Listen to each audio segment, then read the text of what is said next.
வணக்கங்க. வாழ்க வளமுடன் நண்பர்களே வணக்கம். அதாவதுங்க, துலா லக்னம், துலா ராசிக்கு குரு பயிற்சி என்ன பண்ணும்? அப்போ இந்த குரு வந்து துலா லக்னத்துக்கு 8ஆம் இடத்துல, அதாவது தன்னுடைய துலா லக்னத்துக்கு ரிஷுவம் வந்து சொந்த வீடு தான், இல்லைன்னு சொல்லவில்லை. ஆனால் அது 8ஆம் இடமாக துலா லக்னத்துக்கு துலா ராசிக்கு வரும். காலபுருஷனுக்கு 2ஆம் இடமாக வரும். துலா லக்னம் காலபுருஷனுக்கு 7ஆம் இடமாக வரும். அப்போ இது வரைக்கும் வந்து இந்த துலா லக்னத்துக்கு கணக்கெடுத்தால் 8ஆம் இடத்துல வந்து இருந்தார். 8ஆம் இடம்னு சொல்லப்படுது குருனால என்ன சொல்கிறது, குருமார்கள், சித்தர்மார்கள். அப்போ நகை நட்டு ஆடை வரணும். அப்போ குழந்தையும் சம்மந்தப்பட்டது எல்லாத்தையுமே குறிப்பிட்டு சொல்லுவது. அப்போ பார்த்திங்கன்னா குழந்தைனாலும் பிரச்சனை, மன வருத்தம். ஒரு ஸ்கூலில் பிள்ளை படிக்க முடியல, செய்ய முடியல. குழந்தையும் கோயிலுக்கு போனாலும் மன வருத்தம், பிரச்சனை. ஒரு நினச்ச காரியத்தை செய்ய முடியல.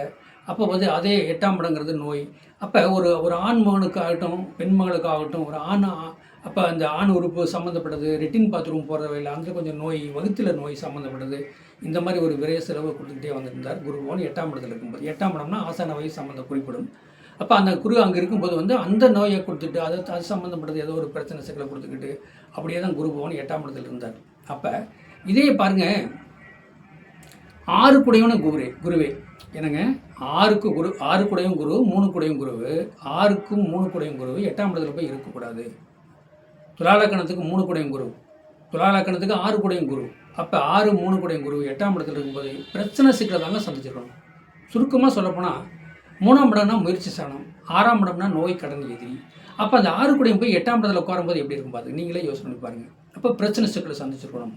அப்போ 3ஆம் இடங்கிறது நகை நட்டு ஆடை வரணும்னா கொண்டு அடமானம் வைக்கிறது, பேங்கில் வைக்கிறது, அதை திருப்ப முடியாத சூழ்நிலை வந்துடுறது.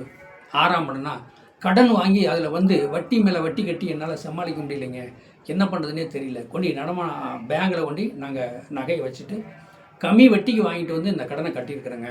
ஆனால் இப்போ பாருங்கள், இப்போ உள்ள சூழ்நிலைக்கு நகையுமே திருப்ப முடியாத சூழ்நிலை இருக்கிறேன், என்னமே புரியல அப்படின்னு துலா லக்னம், துலா ராசிக்காரங்க 3க்கும் 6 குடையும் குரு 8ஆம் இடத்துல இருக்கும்போது இந்த பிரச்சனையை சந்திச்சிருப்பாங்க அப்படின்னு சொல்லுது. சரி, இப்போ இன்னைக்கு வந்து குரு பயிற்சிங்க. இன்றைக்கி ஞாயிற்றுக்கிழமை 1:27, அதாவது 1:30 உங்களுக்கு நான் மதியம் பிஎம் குரு பயிற்சி ஆகிறாரு. அப்போ அந்த குரு பயிற்சி ஆன பின்னாடி பாருங்கள், கண்டிப்பாக மாற்றம் வரும். நகையை திருப்பலாம், 3ஆம் இடம் சம்மந்தப்பட்ட சொந்தமாக இன்னும் கொஞ்சம் நகையோட எடுத்து செஞ்சுக்கலாம். எப்படி நான் ஏன் இவ்வளோ விளக்கம் சொல்கிறேன்னா, இப்போ 9ஆம் இடத்துக்கு குரு போகிறார். இது வரைக்கும் 8ஆம் இடத்துல இல்லை. 3க்கும் 6 குடையும் குரு 8ஆம் இடத்துல இருந்தால் பிரச்சனை சந்திக்கணும். அதாவது அது என்ன சொல்லுதுன்னா, அந்த நட்சத்திரத்தை ரீதியாகவும் அந்த பிரச்சனையை நீங்கள் இது வரைக்கும் நான் சொன்னதெல்லாம் நீங்கள் சந்திச்சுட்டு வந்தீங்க. இப்போ 9ஆம் இடத்துக்கு போயிருக்காரு. 9ஆம் இடத்துக்கு குரு போயிட்டாலே உங்களுக்கு 9ஆம் இடத்துக்கு குரு போய் 5ஆம் பார்வையை உங்கள் லக்னத்து ராசியை பார்க்குறார். துலா லக்னம், துலா ராசியை பார்க்குறார். உங்களுக்கு நன்மை கிடைக்கும். இன்னைக்கு விட்டதெல்லாம் பிடிக்கலாம். நீங்கள் பேங்கில் இருக்கிற நகையை திருப்பலாம், கடன் கப்பு இருந்தாலும் கட்டி முடிக்கலாம். அந்த பிரச்சனையிலேருந்து கண்டிப்பாக நீங்கள் வெளியே வருவீங்க.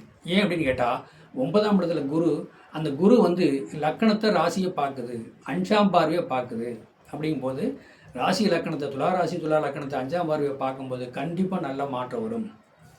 சரி, அந்த மிதுனத்தில் உட்காந்து 7ஆம் பார்வையை தனுசை பார்க்குது. தனுசு யாருங்க? தனுசு வந்து குருவுக்கு சொந்த வீடு. அப்போ அந்த தனுசை பார்க்கும்போது துலாமுக்கு 3ஆம் இடம். 3ஆம் இடங்கிறது நகை நட்ட ஆடையாக வரணும். இனி மொபைல் வாங்க போகிறீங்க, காஸ்ட்லியான மொபைல் வாங்க போகிறீங்க. 3ஆம் இடத்தை பார்க்குதே. 3ஆம் இடங்கிறது மொபைல் இன்டர்நெட் தகவல் தொடர்பு ஆகுது. கண்டிப்பாக மொபைல், நல்ல மொபைல், ரொம்ப பழசு முடியாத மொபைல் வாங்கி வச்சுருப்பீங்க. இப்போ நீங்கள் புது மொபைல், நல்ல காஸ்ட்லியான மொபைல் வாங்க போகிறீங்க. ரேங்க் அதிகமான காஸ்ட்லியான மொபைல் வாங்க போகிறீங்க. ஏன்னா அது 7ஆம் பார்வையாக உங்கள் லக்கணத்துக்கு 3ஆம் இடத்தை பார்க்கு. அப்படி அந்த 3ஆம் இடத்தை பார்க்கும்போது உங்களுக்கு நல்ல மாற்றம் அப்படிங்கிற மாதிரி இருக்குது. சரி, அதே நேரத்துக்கு 5ஆம் இடத்தையும் குரு பார்க்கு. எப்படிங்க? அதாவது உங்கள் லக்கணத்துக்கு துலா ராசி, துலா லக்கணத்துக்கு என்ன சொல்கிறதுங்க, அப்போ இதே பாருங்கள், துலா லக்னம், துலா ராசிக்கு 5ஆம் இடத்தையும் குரு பார்க்குது. எப்படிங்க? 5ஆம் இடத்தை கும்பத்தை பார்க்குது. 5ஆம் இடங்கிறது பூர்வ புண்ணியம், புத்திரன், நன்னடத்தை, குழந்தையும் சம்மந்தப்பட்டது. இனி நீங்கள் இந்த குரு பயிற்சிக்கு அப்புறம் நீங்கள் போய் பாருங்கள், நீங்கள் குலதெய்வம் கோயிலுக்கு போய் பாருங்கள். குலதெய்வம் கோயிலில் உள்ள தர்மகர்த்தா, அங்கே உள்ள பூஜை புனஸ்காரம் பண்ணுறவங்க எல்லாமே உங்கள் மேலே மரியாதை கொடுப்பாங்க. இது வரைக்கும் மரியாதை கொடுத்துருக்க மாட்டாங்க. இனி நீங்கள் போய் பாருங்கள், அந்த கோயில் தர்மகர்த்தா, உங்கள் குலதெய்வ கோயில் தர்மகர்த்தா முதல் கொண்டு எல்லாமே பூஜை செய்யக்கூடிய எல்லாருமே உங்கள் மேலே மதிப்பு மரியாதை கொடுப்பாங்க. நீங்கள் எங்கே போனாலும் மதிப்பு மரியாதை வரும். இதுதாங்க அந்த குருவோட வேலை. அந்த குரு பயிற்சி அப்படின்னு சொல்லப்படுறது. ரிஷுவ லக்கணத்துக்கு ரிஷுவத்திலிருந்து மிதனத்துக்கு போயிருக்காரு. அப்போ துலாமை 5ஆம் பார்வையாக பார்க்குறாரு. துலாமுக்கு 3ஆம் இடத்தை, துலாம் தனுசை வந்து 7ஆம் பார்வையாக பார்க்குறாரு. கும்பத்தை பார்க்குறாரு. கண்டிப்பாக நீங்கள் வாழ்க்கையில் ஜெயிப்பீங்க. ஜெயிச்சு வரக்கூடிய வாய்ப்பு நிறைய இருக்குது. முடிஞ்சால் உங்கள் சாதத்தை எனக்கு வாட்ஸ்அப்பில் அனுப்புங்க. இன்னும் தெளிவாக உங்களுக்கு சாதகம் தெளிவாக சொல்கிறேன். உங்களுக்கு கட்டணம் கம்மி தான். நீங்கள் நேரடியாக வாட்ஸ்அப்பில் சாதகம் அனுப்புங்க. தெளிவாக பேசலாம். வாழ்க வளமுடன்.